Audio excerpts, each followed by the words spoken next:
quero te convidar a abrir a sua Bíblia na primeira carta que João escreveu, no capítulo 2. Primeira carta de João, capítulo 2, nós vamos ler do versículo 1 ao 6.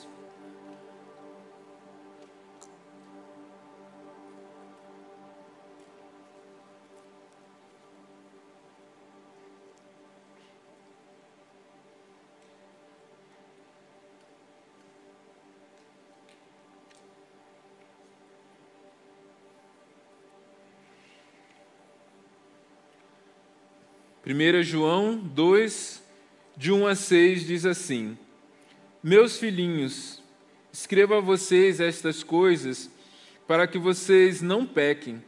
Se, porém, alguém pecar, temos um intercessor junto ao Pai, Jesus Cristo, o justo. Ele é a propiciação pelos nossos pecados, e não somente pelos nossos, mas também pelos pecados de todo o mundo. Sabemos que o conhecemos se obedecemos aos seus mandamentos. Aquele que diz, eu conheço, mas não obedece aos seus mandamentos, é mentiroso, e a verdade não está nele. Mas, se alguém obedece à sua palavra, nele verdadeiramente o amor de Deus está aperfeiçoado. Desta forma, sabemos que estamos nele. Aquele que afirma que permanece nele deve andar como ele andou. Amém? Então esse é o texto base e hoje nós vamos estar falando sobre as evidências de um cristão. João aqui é o apóstolo João, ele escreveu o Evangelho de João, ele escreveu 3 cartas também, ele também escreveu o Apocalipse, e a gente sabe que ele é aquele chamado de o discípulo amado, aquele que era um dos mais próximos de Jesus, João fala muito também sobre essa questão do amor, e a maneira de João escrever demonstra um coração muito assim, amoroso, muito pastoral. Você vê que no começo do texto ele chama, filhinhos, Então aquele meio que paizão é o perfil que parece que João demonstra para nós. Eu não vi The Chosen, então eu não sei como que é representado lá, mas daquilo que eu leio da palavra de Deus, o que parece aqui para nós. E quando a gente fala sobre a evidência de um cristão, isso é muito importante para nós. Isso talvez seja a coisa mais importante daquilo que nós deveríamos refletir, mas muitas vezes não refletimos tanto. Nós somos temos tanta preocupação com tantas coisas, com o nosso futuro, com aquilo que vai ser de nós amanhã. Mas será que nós temos parado para refletir sobre a coisa mais importante das nossas vidas, que aponta sobre como viveremos a eternidade, principalmente com quem viveremos a nossa eternidade? Porque tudo isso tem a ver com o fato de conhecermos ou não a Cristo, de sermos ou não filhos de Deus. E que, como somos chamados, aqueles que quem crê em Cristo são os cristãos. Nós somos cristãos quando cremos em Jesus e somos salvos por Ele. Agora a pergunta é, como sabemos se somos de fato? Como sabemos se de fato somos filhos de Deus, salvos, transformados por Ele? Porque João está dando algumas características desses que são filhos de Deus, desses que são transformados, que são salvos por Ele. E nesse tempo eu quero então que durante essa mensagem, que você não fique pensando em uma pessoa, em um conhecido, em alguém da sua família, mas que seja uma mensagem que te leve a refletir sobre a sua vida, sobre que tipo de fruto a sua vida tem gerado, ou tem desenvolvido, uma vez que você crê em Jesus Cristo, que você crê na palavra de Deus, porque é possível vivermos uma vida e desenvolvermos características que muitas vezes parece que provam que somos cristãos de verdade. Porque aqueles que são cristãos, eles também têm essas características. Mas nem toda característica que me faz parecer um cristão, de fato, é uma prova indiscutível de que eu sou filho de Deus. Eu posso colocar aqui, por exemplo, um conhecimento intelectual, um conhecimento teológico, né? Pessoas que sabem falar palavras difíceis, né? Que eu sei que algumas palavras são difíceis para vocês separarem às vezes, né? Homilética, escatologia, hermenêutica, homilética também. Tem gente que embola tudo isso. Então, se a pessoa tem uma capacidade intelectual e teológica, ela pode parecer, então, com um cristão maduro, um cristão que conhece profundamente o Senhor. Alguém que tem essas características pode se passar por alguém que, de fato, é um filho de Deus, um grande homem de Deus ou uma grande mulher de Deus.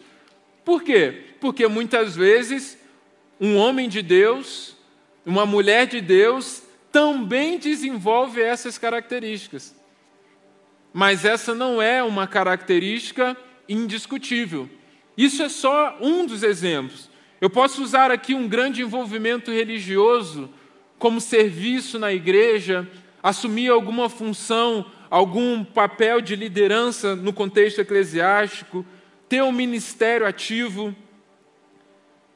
ter convencimento do pecado. Eu sei que eu sou pecador, eu sei que eu sou falho, eu sei que eu erro.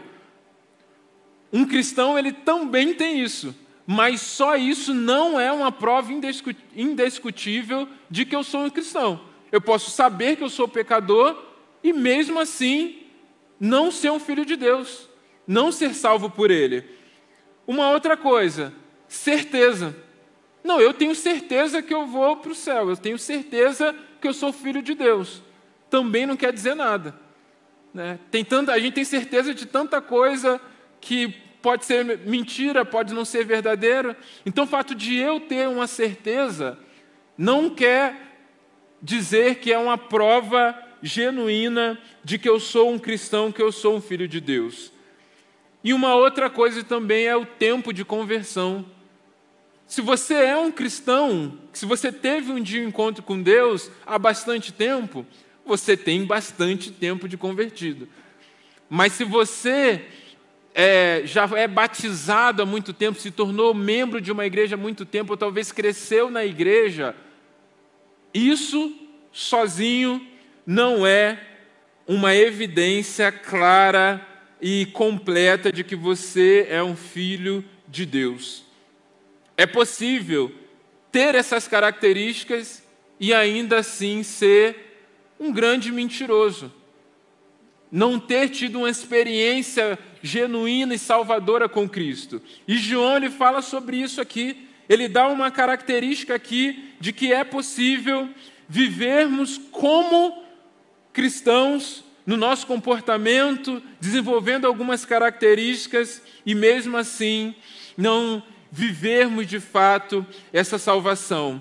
Mas João também, na sua carta, ele expõe para nós algumas características, essas sim, são características verdadeiras, são características que revelam, são características indiscutíveis daqueles que são filhos de Deus verdadeiramente.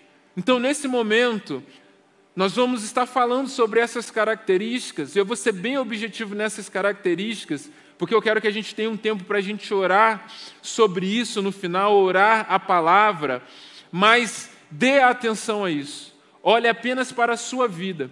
Deixa que a palavra de Deus seja hoje como um espelho para você, onde você olha os seus pensamentos, você olha para a sua vida, você olha para o interior do seu coração, e à medida que a palavra vai entrando no seu coração, você é transformado por ela. Você vai ver que algumas características dessas estão uma conectada com a outra. elas se conectam, uma gera a outra nas nossas vidas, é um progresso, é um amadurecimento, há um processo de frutificação a partir do momento que nós temos o encontro com Cristo. E a primeira evidência real de um cristão é o arrependimento e confissão do pecado. O texto diz assim: escrevo-lhes estas coisas para que vocês não pequem. Se, porém, alguém pecar, temos um intercessor junto ao Pai, Jesus Cristo, o justo. Então ele está dizendo assim, olha, você que peca, isso não é uma evidência que você não é um cristão. É possível que um cristão verdadeiro peque, mas um cristão verdadeiro é aquele que vai até quem? Até aquele que é o seu intercessor. Então nós pecamos, mas nós temos alguém que intercede por nós. E essa intercessão nós recebemos, nós temos quando nós nos arrependemos do nosso pecado. Então eu falei, eu sei que eu sou pecador, eu sei que eu peco. Isso é uma evidência que eu sou cristão? Não é uma evidência. Agora, quando eu me arrependo do meu pecado, confesso o meu pecado diante do Senhor, quando eu dou o nome ao meu pecado, olha, eu errei nisso, eu cometi essa prática pecaminosa, ou eu errei pela omissão, eu sabia que deveria ter feito dessa maneira e não fiz, eu fui omisso. Eu vou até aquele que é o meu intercessor e eu confesso o meu pecado para que eu possa então ter perdão dos meus pecados. E o arrependimento, ele não é apenas a tristeza por ter cometido o pecado, porque a tristeza em si pode ser apenas pelo remorso. Sabe, há alguns pecados que nós cometemos, por exemplo, que geram consequências. Tem pecados que são, por exemplo, crimes, que podem me levar a ser preso, né? Tem pecados que, por causa das pessoas que estão acima de mim, que são autoridades na minha vida, como, por exemplo, os meus pais, então eu cometo um pecado e eu sou repreendido, eu sou corrigido.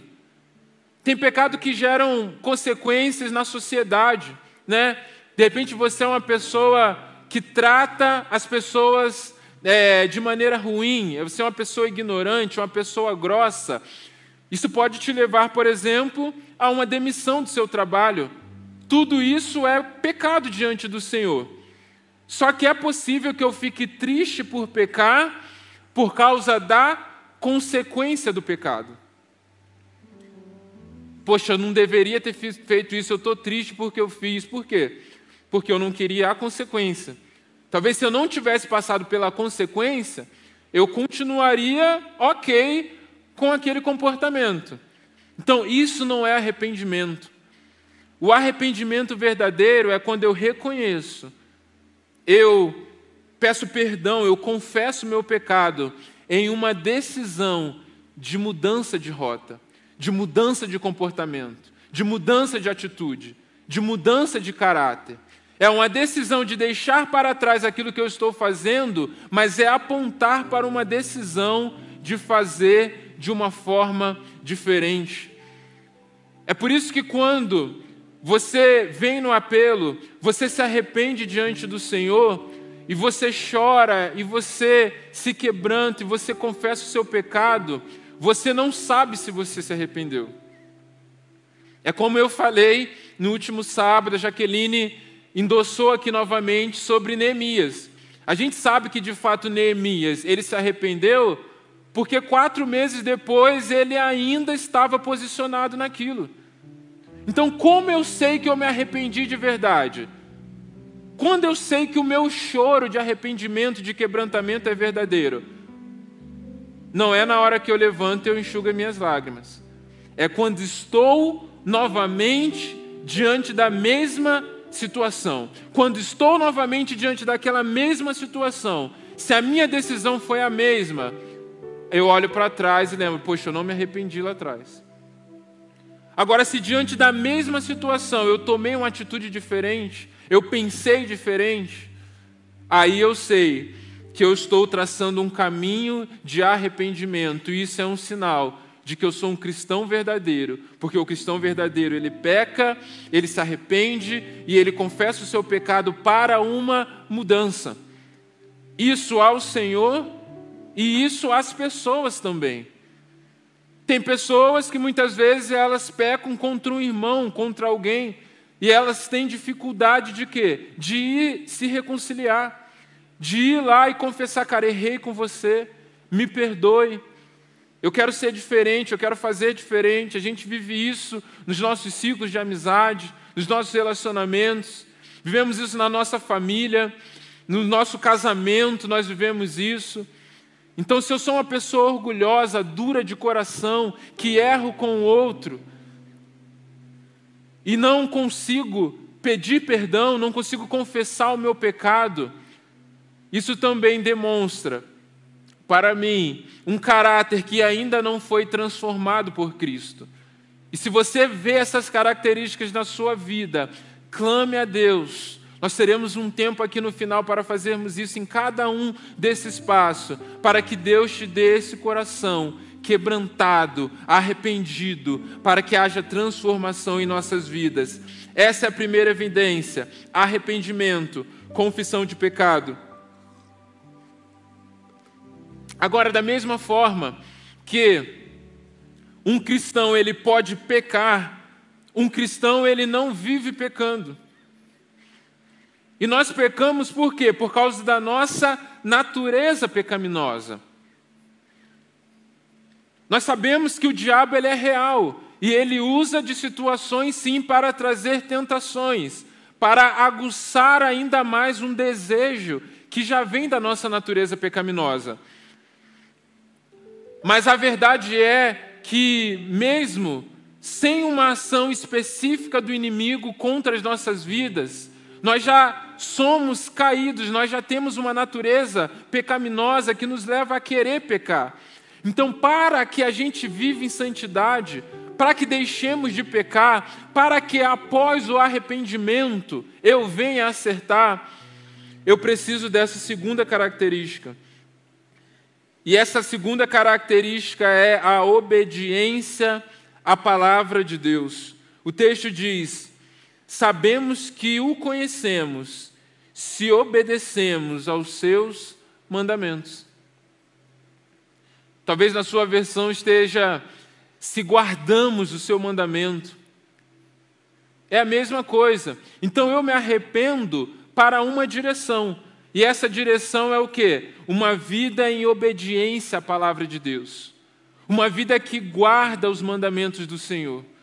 Uma vida que se dedica, que valoriza aquilo que Deus diz. Uma vida que não vive a partir das vontades próprias, mas que vive a partir da vontade de Deus, para agradar a Deus.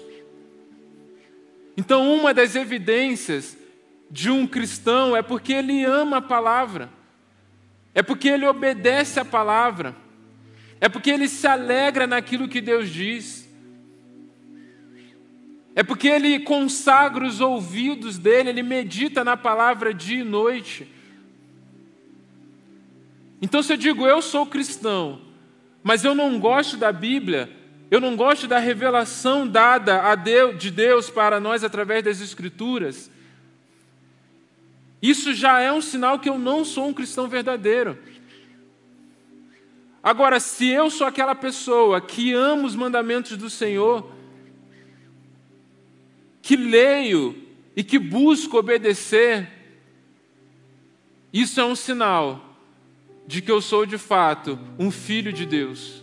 Porque quando eu me arrependo do meu pecado, eu agora preciso de uma direção. Eu quero viver um novo estilo de vida. Eu reconheço que eu sou nova criatura, e uma nova criatura eu me torno quando o Espírito Santo passa a fazer morada na minha vida.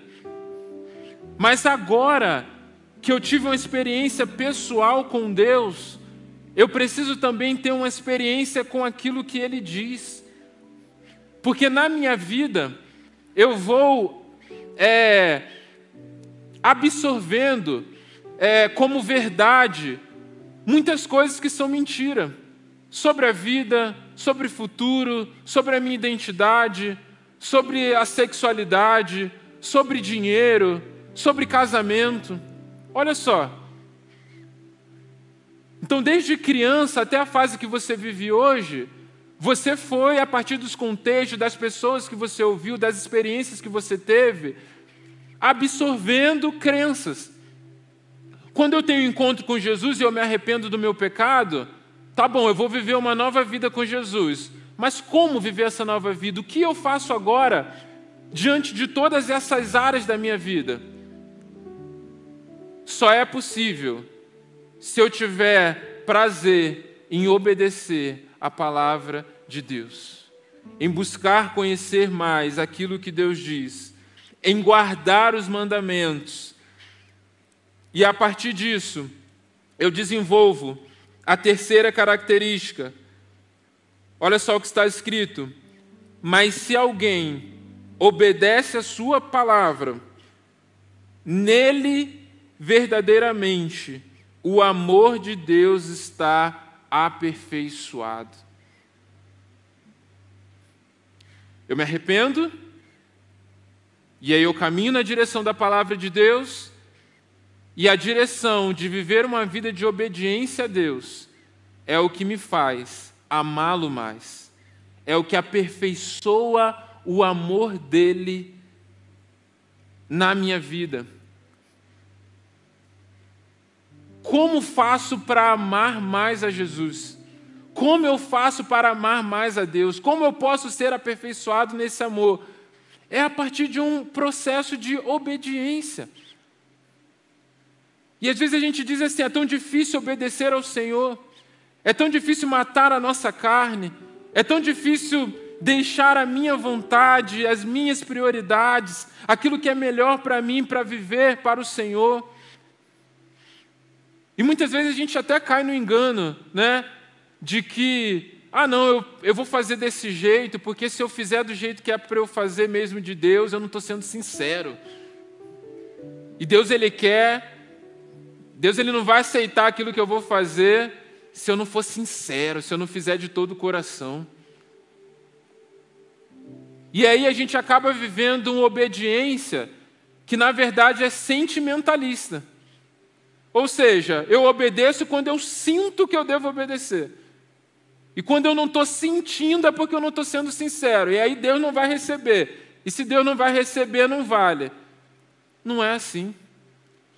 Eu obedeço porque eu sei quem Ele é. Eu obedeço porque eu sou um cristão verdadeiro e eu guardo o seu mandamento. Amar a obediência, amar a Deus é um processo que vem depois. Mas eu não quero orar. Não é sincero o tempo que eu separo para a oração. Eu oro em obediência, porque a Bíblia diz que eu devo orar. Amar o meu tempo de oração, o meu tempo devocional com Deus, vem a partir do momento que eu obedeço a Ele. E eu sou aperfeiçoado nesse amor. Olha só, tem a ver com esse contato que nós temos com Ele. Tem a ver com essa busca no secreto, que nós passamos a conhecê-lo mais e por isso o amamos mais também. Olha só, você ama o seu irmão biológico, com todos os defeitos, com todo o trabalho que te dá, usa a sua roupa e não guarda depois. É ou não é? Implica com você, sabe os seus piores apelidos e você ama. Porque você conhece, você é íntimo, você cresceu junto, você viveu experiências e com todos os defeitos, ainda é o seu mano. Porque tem uma relação, porque tem uma busca, porque tem um processo. E assim é a nossa vida com Deus. Nós entregamos o nosso coração, nós caminhamos com fé. Só que muitas vezes, no início é difícil.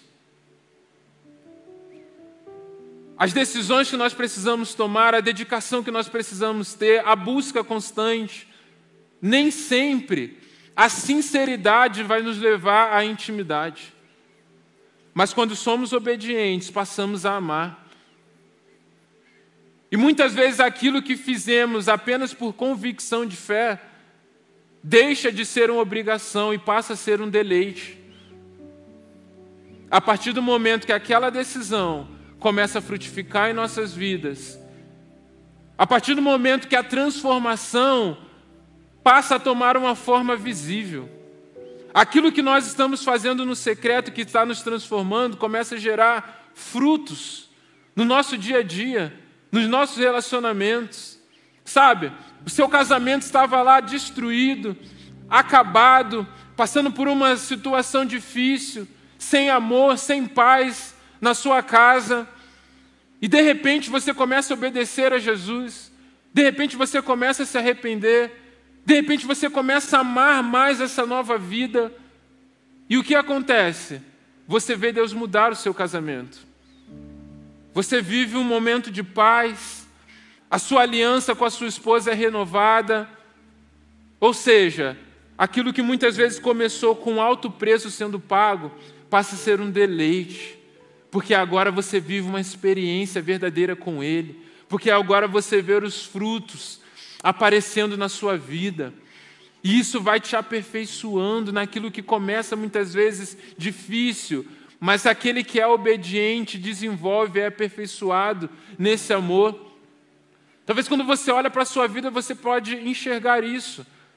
Quantas coisas talvez estejam sendo difíceis de obedecer, de perseverar, de prosseguir, mas tudo começa quando somos obedientes, e sendo obedientes, nós passamos a amar a Deus, e quando amamos mais a Deus, desenvolvemos a quarta e última evidência que falaremos hoje, que é o permanecer em Cristo. Desta forma, sabemos que estamos nele. Aquele que afirma que permanece nele deve andar como ele andou. A partir do momento que eu obedeci a Jesus e eu desenvolvi esse amor por quem Ele é, eu o conheço, eu saio de uma realidade de inconstância. De uma vez eu vou, outra vez não quero mais. De uma vez eu estou buscando e daqui a pouco eu não busco mais. De uma vez eu estou com fogo do Espírito, outra vez eu estou apagado. Uma vez eu estou amando, apaixonado por Jesus, daqui a pouco aquele amor já se esfriou novamente. Aquele que é um filho de Deus, que frutifica, que amadurece, que prossegue, ele permanece em Cristo. Ele passa a andar como Cristo andou em todas as suas atitudes. Ele não quer mais viver uma vida inconstante, mas ele é como o próprio João fala no seu evangelho, aquele que permanece nele. João, ele ama essa palavra.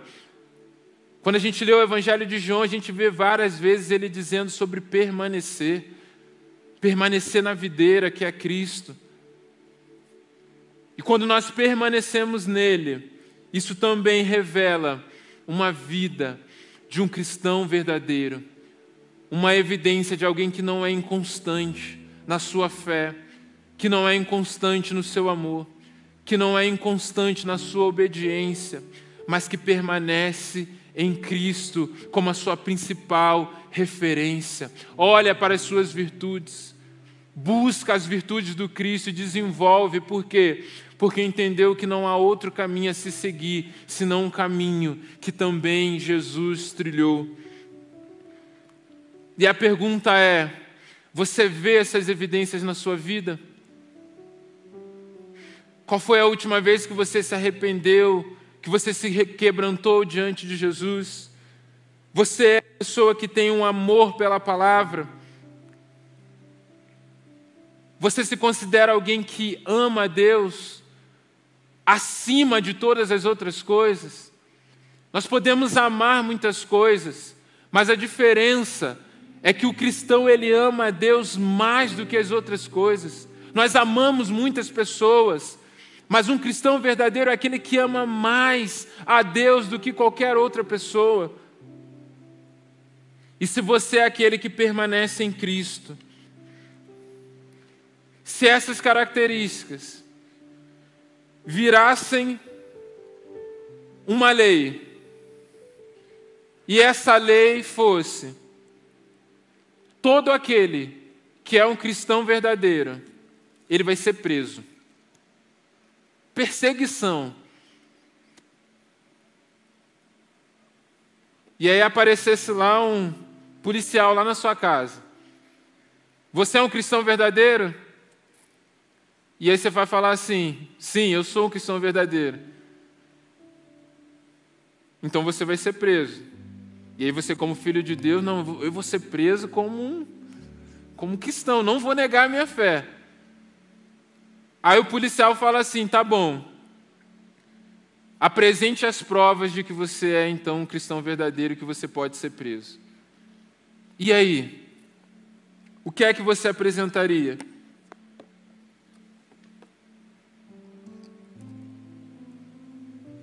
Será que você conseguiria expressar? Será que você conseguiria olhar para a sua vida e ter certeza que a sua vida é uma vida que revela evidências indiscutíveis de que você é um filho de Deus? Ou será que você teria que falar e mostrar coisas que ele olharia assim e falava assim: não, você eu vou deixar aí, tá bom. Tem crente de verdade, tá cheio demais já lá a prisão, esses aí mais ou menos. Não, porque eu sirvo lá na igreja, eu vou na igreja todo domingo, eu vou na célula. Não, já tem gente demais que faz isso, tá bom. Pode ser que você seja, mas eu vou esperar você evoluir um pouco mais, aí eu volto aqui e vejo se eu prendo você. Já pensou, gente? Isso é apenas uma ilustração para nos fazer refletir. Se de fato temos construído uma vida com Jesus, estamos vivendo um evangelho verdadeiro, e se de fato estamos sendo transformados por Ele. Feche seus olhos. Eu não vou te chamar a vir à frente aqui hoje, mas eu quero te convidar nessa noite a você, primeiramente, você ter a oportunidade hoje. Talvez você olhe e fale assim: eu não tenho nenhuma dessas evidências na minha vida. Talvez você olhe e fale assim: olha, eu não me arrependo dos meus pecados, eu posso até ficar triste, eu posso até ficar constrangido quando eu vou na igreja, quando eu vou na célula, e alguém fala contra aquilo que eu faço. Mas eu não me arrependo. Eu fico triste, eu fico com vergonha porque eu faço. Mas uma certeza que eu tenho é que na minha semana eu vou cometer de novo. Talvez você seja uma pessoa que não tem dado a devida importância à palavra de Deus, àquilo que a Bíblia diz, aos ensinamentos para a sua vida. Talvez você não tenha fome, sede pela presença, por estar com Jesus no seu secreto. E talvez você também não tenha olhado para Jesus como sua principal referência, como seu principal alvo, para que você permaneça sendo como Ele. Se você não tem nenhuma dessas evidências, mesmo sem que eu te conheça, eu não sou Deus, eu não posso dizer o que você é, o que você não é, mas o que a palavra de Deus nos mostra é que provavelmente você não é um cristão. E para Deus e para você isso é algo muito importante, porque nós não estamos falando de um problema de alguns dias, nós estamos falando de uma eternidade. Nós estamos falando sobre um pecado que a consequência é uma morte eterna. O que é a morte eterna? É uma eternidade toda longe de Jesus. Mas Jesus, Ele veio para ser um elo e nos religar com Deus. Ele é a propiciação pelos nossos pecados, como João também disse. Ele é a propiciação pelo pecado de todos. E nessa noite, se você não é um cristão, se você não vê essas evidências na sua vida, eu quero te dar a oportunidade de você orar, de você dizer ao Senhor: Senhor, eu quero mudar de vida, eu quero ser transformado, eu quero me arrepender verdadeiramente, confessar os meus pecados para viver uma transformação. Eu até creio que Deus existe, mas eu quero mais do que isso. Eu quero amar mais a Deus, eu quero viver um relacionamento. Eu já tomei essa decisão, eu já fui à igreja, depois parei, depois voltei de novo, depois me afastei. Não, agora eu quero permanecer. Se você é essa pessoa que deseja entregar a sua vida a Jesus, ou deseja se reconciliar com Ele, aí é onde você está, erga uma das suas mãos e fala assim: olha, eu quero entregar a minha vida a Jesus, eu quero viver um relacionamento com Ele, eu quero passar a minha eternidade ao lado dEle, e eu quero ver as evidências de um cristão sendo desenvolvidas na minha vida a partir de um encontro verdadeiro com Ele. Amém, glória a Deus. Pode abaixar a sua mão. Há mais alguém?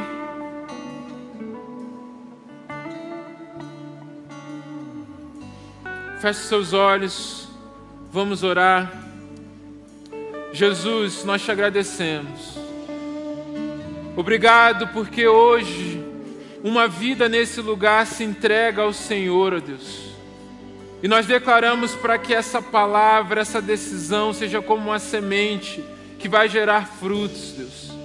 Que tudo aquilo que nós pregamos e todas as demais evidências contidas na Tua palavra sejam desenvolvidas, ó Pai. E que essa pessoa seja uma nova filha do Senhor, ó Pai. Que passe agora a Te conhecer, a Te buscar e a viver como igreja a partir daqui. Sela com o Teu Espírito Santo esse coração para a eternidade. Em nome de Jesus. Amém. Agora você, que já é um cristão verdadeiro, feche seus olhos. Comece a orar agora. É possível que você tenha tido encontro com Jesus, mas que não amadureceu, que não observou com zelo. Uma semente que ficou ali pelo caminho, que ainda não frutificou e que pode estar morrendo, que pode ser roubada. E nesse momento eu quero que você mesmo ore. Comece a orar agora por arrependimento. Comece a orar agora a palavra em nome de Jesus. Clame, se arrependa diante do Senhor. Se você sentir de se ajoelhar onde você está, fique à vontade, mas se arrependa. Comece a dar nome ao pecado em nome de Jesus. Comece a orar entregando tudo diante dEle. Se há áreas que são vícios, comece a confessar agora ao Senhor em nome de Jesus. Peça ajuda ao Espírito Santo. Peça que Ele te encha da verdade dEle para que você vença esse pecado em nome de Jesus. Comece a declarar em nome de Jesus que você vai vencer. Comece a declarar agora as atitudes diferentes que você vai tomar em nome de Jesus.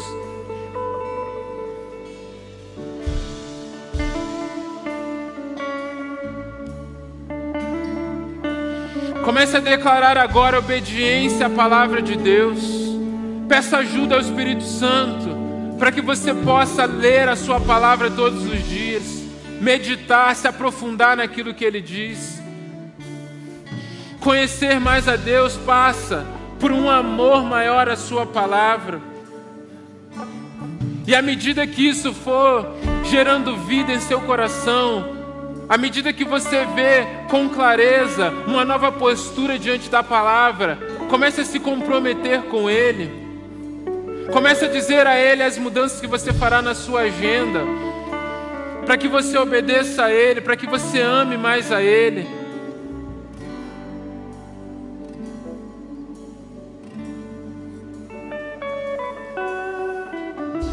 Agora eu quero que você comece a orar e a pôr o seu coração à prova. Há algo que você ama mais na sua vida do que a Jesus? Seja sincero com Jesus. Uma sinceridade não sentimental, mas uma sinceridade conduzida pela verdade, conduzida pela palavra de Deus. Você ama mais alguém do que a Jesus? Você ama mais a você do que a Jesus? Há sonhos que você ama mais do que a Jesus? Comece a se arrepender agora. Peça para que o amor de Deus venha sobre a sua vida. Se comprometa em ser aperfeiçoado nesse amor. Ore para que a graça de Deus te alcance em nome de Jesus.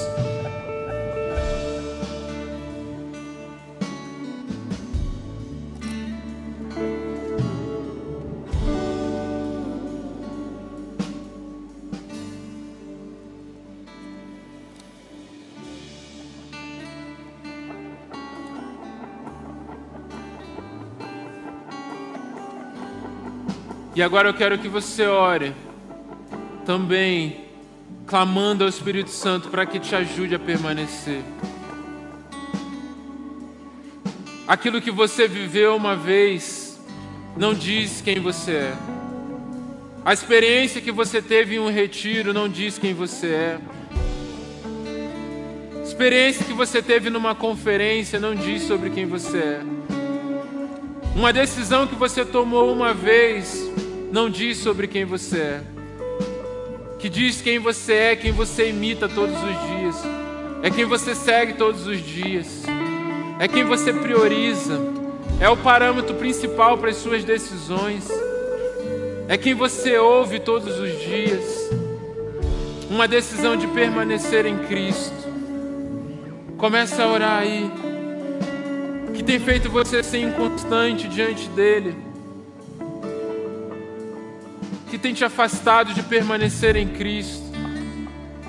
Talvez sejam dúvidas, talvez seja um racionalismo, medos, falta de fé.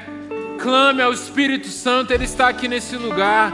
Ore a Jesus, clame a Ele, porque Deus é esse Deus que nós clamamos, Ele ouve, Ele se inclina para ouvir o nosso clamor. Ele é um Deus que quando nós buscamos, Ele quer ser encontrado. Ah, Jesus, encontre os teus filhos aqui nesse lugar. Gere em nós o teu caráter. Que nas nossas vidas, ó Pai, nós não sejamos apenas aqueles que declaram com a boca, mas que sejamos verdadeiras testemunhas de Cristo.